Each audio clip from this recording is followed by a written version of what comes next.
நம்ம சென்னையில் இப்போ தான் திருத்தணியில் வந்து ஒரு பட்டாக்கத்தியோட கஞ்சா குரூப்பு ஒரு வட இந்தியரை போட்டு வெட்டி ஒரு சம்பவத்தை நம்ம பார்த்தோம்.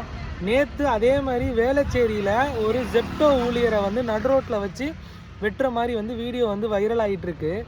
அந்த சம்பவத்தை பற்றி தான் நான் அந்த வீடியோவில் பேச போகிறேன். ஃபஸ்ட்டு விஷயம், அந்த வீடியோவை பார்த்த வரைக்கும் ஒரு 4 பசங்க கஞ்சாவில் ஒரு டெலிவரி ஊழியரை போட்டு கண்ட மெனிக்கு நடுரோட்டில் வச்சு வெட்டுறாங்க. ஆனால் சுற்றி அக்கம் பக்கத்தில் இருந்த மக்களை ஃபஸ்ட்டு நம்ம பாராட்டி ஆகணும். அவங்க வந்து அந்த சம்பவத்தை வேடிக்கை பார்க்காம அங்கே இருக்கிற கல் கட்டையெல்லாம் எடுத்து அந்த 4 கஞ்சா பொறுக்கிங்களையும் வந்து அடித்து விரட்டி விட்டு அந்த வெட்டப்பட்ட நபரை வந்து காப்பாற்றி சிகிச்சைக்காக ஹாஸ்பிட்டல் அனுப்புகிறாங்க. அதுக்கப்புறம் வந்து போலீஸ் வந்து பார்த்திங்கன்னா அந்த 4 பேரில் வந்து இப்போ 3 பேரை வந்து அரெஸ்ட் பண்ணிட்டாங்க. அரெஸ்ட் பண்ணி விசாரித்து பார்த்ததில் இது எதனால் இந்த சம்பவம் நடந்திருக்கு அப்படின்னா, அந்த வேளச்சேரிங்கிற ஏரியாவுக்குள்ளே 2 ஏரியா கேங்குக்குள்ளே நீ பெரியவனா நான் பெரியவனாங்கிற ஒரு வார் வந்து போயிட்டு இருந்துருக்கு. அந்த வாருக்கு இடையில வந்து பார்த்தீங்கன்னா இந்த பார்த்திபனுங்கிற ஒரு டெலிவரி பாயை போட்டு வெட்டியிருக்காங்க. அதுக்கப்புறம் விசாரித்ததுக்கப்புறம் தான் தெரியுது அந்த பார்த்திபனுங்கிற நபரும் வந்து அந்த ஏரியா தான். கடைசியில் இவனுங்க வெட்டிட்டு சும்மா இல்லாமல் வெட்டினதுக்கப்புறம் போயிட்டு ஒரு ரீல்ஸ் எடுத்து பார்த்தியா நாங்கள் வந்து வெட்டிட்டோம், இப்போ எங்கள் ஏரியா தான் கெத்து அப்படின்னு சொல்லிட்டு வீடியோவும் போட்டிருக்கானுங்க. இதில் பார்த்திபன்கிற நபர் வந்து ஒரு ஏரியாவும் இந்த வெட்டுறவனுங்க வந்து ஒரு ஏரியாவும் வந்திருக்கானுங்க. இது எதுக்காக இந்த சம்பவம் நடந்திருக்குன்னு பார்த்தீங்கன்னா, நீ உங்கள் ஏரியா கெத்தா எங்கள் ஏரியா கெத்தாங்கிறதுக்காக தான் இந்த சம்பவத்தையே பண்ணியிருக்கானுங்க.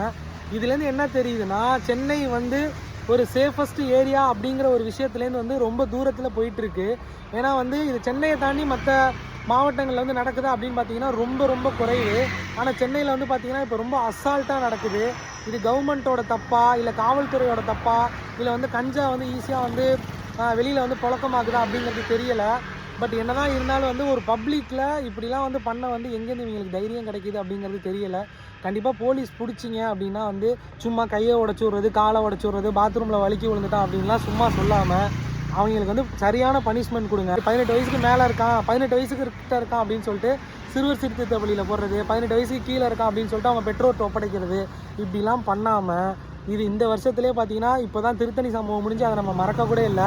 அதுக்குள்ளே வந்து இப்படி ஒரு சம்பவம் நடக்குது. அதுவும் வேளச்சேரி மாதிரி ஒரு ரிச்சான ஒரு ஏரியாவில் இப்படிலாம் நடக்குதுன்னா என்ன சொல்கிறதுன்னு எனக்கு தெரியல. இந்த வீடியோவை பார்க்குற நீங்கள் என்ன நினைக்கிறீங்க? இதை எப்படி வந்து திருத்தலாம் அப்படிங்கிறத உங்களோட கருத்தை வந்து இந்த கமெண்ட் செக்ஷனில் கொடுத்துட்டு அப்படியே இந்த வீடியோக்கு ஒரு லைக் பண்ணிவிட்டு நம்ம சேனலை சப்ஸ்கிரைப் பண்ணிங்க. ஓகே கைஸ், பாய்.